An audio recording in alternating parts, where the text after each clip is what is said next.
Hello everyone, welcome to the CD3 Automation Toolkit Learning Series.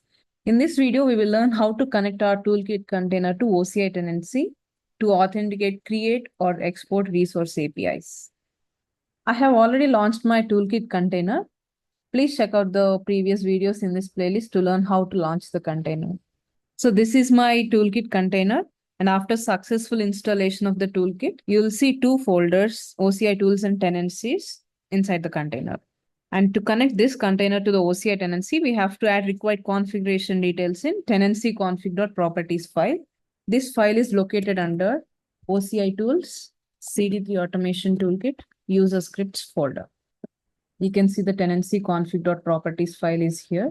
Let me open this.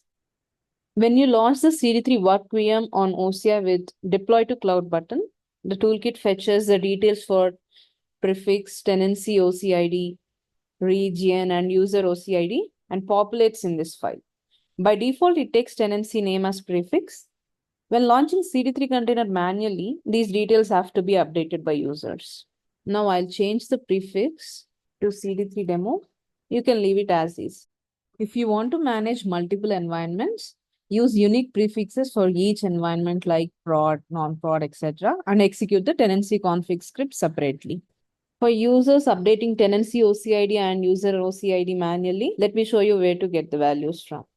Log into your OCI console and click on your profile and then the tenancy name. You can see the OCID here. Copy this value and paste it in the properties file. And for the user OCID, click on profile and then your username. Here you can find the OCID of your user.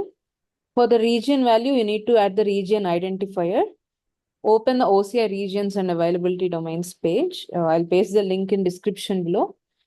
If you scroll down, you have the mappings for each region name and its region identifier. So this is the value we have to provide there. Let us go back to our properties file and fill rest of the values. So after filling the prefix, tenancy, OCID, region values, we have the auth mechanism. So these are the three options we can use: API key auth mechanism, instance principal, and session token. The user or the instance should have required privileges to use the toolkit and minimum permissions to read the tenancy. For more detailed steps, you can refer to the GitHub documentation or OCI authentication methods documentation. Here I am selecting API key auth mechanism. Next is the auth details parameters section. This is required only if auth mechanism is API key. So now we have to fill these values as well. User OCID is by default populated. Next is the path to API private key file. It will default to this path if you leave it empty. I'll leave this one empty and add my private key file there. Next is the fingerprint. So to get these values, we have to go to the OCI console again. This is my user page.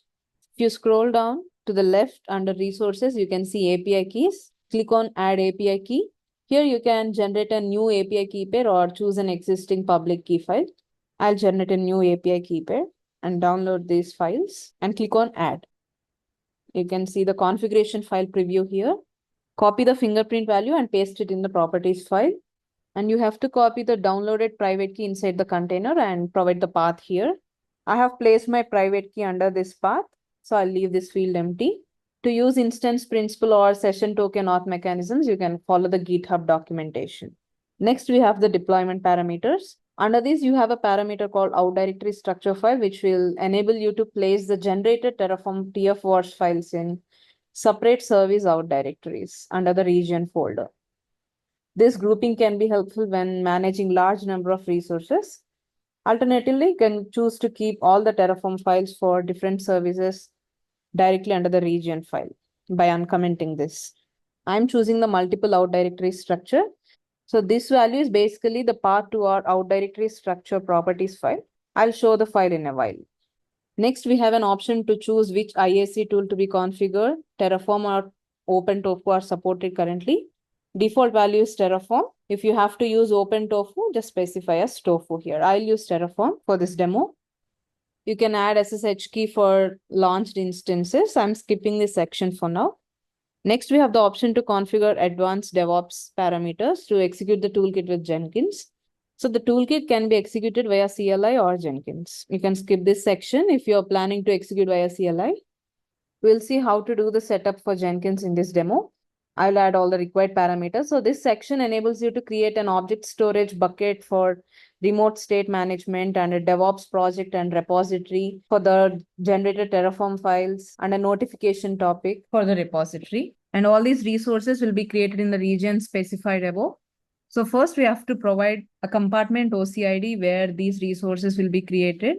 If you leave it empty, it defaults to root compartment OCID. Let me provide my compartment OCID here. The next parameter is for remote state configuration. For Jenkins, this value has to be set to yes. Next is a remote state bucket name. If you have an existing bucket, you can provide the name here. If you leave it empty, a bucket will be created with this naming format. Next, we have the OCI DevOps Git configuration. This value should also be set to yes for Jenkins. If there's an existing Git repo, you can provide that name. And if you leave it empty, the toolkit will generate a project and a repository in this format. I'll leave this field empty. Next, we have the user details to perform Git operations in the above created OCI DevOps Git repo. If you selected API key authentication mechanism above, these values will become optional and they are automatically fetched from the user OCID and key path parameters. But if you are using instance principal or session token, these fields are mandatory. I'll leave these fields empty as I'm using API key for this demo. Now that all the required parameter details are filled, I'll save this file. So here under user scripts folder, you can see the out directory structure file properties. If you remember this will enable you to group the Terraform files based on the service. Let us open this file and check what's inside. So these are the default folder name mappings for different services. In case you want to edit the names based on your naming convention, you can do that. Once all the required changes are made, even in the out directory structure properties file, you can go ahead with the create tenancy config.py execution. So now let us execute the create tenancy config script with tenancy config properties as input. So all the tenancy specific files are getting created. The toolkit is now set up successfully, and this is the working directory path where all the files will be generated. You can see the details of all the resources that got created here, the bucket, DevOps project, repository, etc. And these are the next steps to use the toolkit with Jenkins. And these are the next steps to use toolkit with CLI. Let us now quickly check the files that got created under this folder. We have the tenancy specific out directory properties file and the setup OCI properties file. The create tenancy config.out file contains the output of the script we just saw. Let me open the setup OCI properties once. So this file contains the input variables required to run the main setup OCI script. All these values are automatically populated from the details we provided before. And we will talk more about this in the next videos. Next, we will see what is under the Terraform files folder. Under the Terraform files directory, we have directories for each subscribed region. And within each region directory, we have different service folders. Since we opted for multiple out directory structure for the generated Terraform files, you can see separate service directories. So if you go under any of the service directory, you have the Terraform files required for Terraform execution. Let me go back to the working directory now. The other tools files folder is for the reports generated when CIS compliance checker script, show OCI script, or OCI FSDR are executed from CD3 options. Next, if you come a step back, under the tenancies folder, you also have the Jenkins home folder. So it contains a Jenkins properties file with all the required details to use the toolkit via Jenkins. So these are the details under Jenkins properties file under the CD3 demo prefix. Once all the required files are created, we are good to go ahead with the toolkit execution. The upcoming videos demonstrate how to prepare your input Excel file, feed it to the toolkit, and execute the toolkit using CLI or Jenkins pipelines.